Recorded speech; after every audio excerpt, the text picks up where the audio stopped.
আমরা কেউ কিন্তু মৃত্যুবরণ করতে চাই না, কিন্তু এটা চিরসত্য যে যেই জন্মগ্রহণ করেছে তাকে একদিন না একদিন মৃত্যুবরণ করতেই হবে।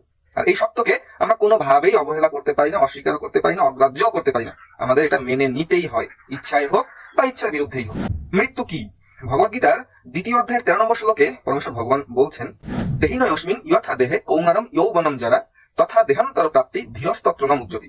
অর্থাৎ দেহের দেহ যেভাবে কৌমার, যৌবন এবং জরার মধ্য দিয়ে রূপ পরিবর্তন করে চলে, মৃত্যুকালে ওই দেহি অর্থাৎ আত্মা এক দেহ থেকে অন্য দেহে দেহান্তরিত হয়।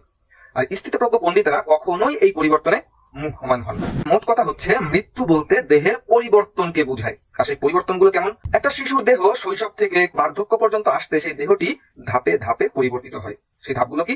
শৈশব, কৌমার, যৌবন এবং বার্ধক্য। প্রত্যেকটা ধাপেই কিন্তু ওই দেহটা তার রূপ পরিবর্তন করে। রূপ পরিবর্তনের যে সর্বশেষ পরিণতি সেটাই হচ্ছে মৃত্যু।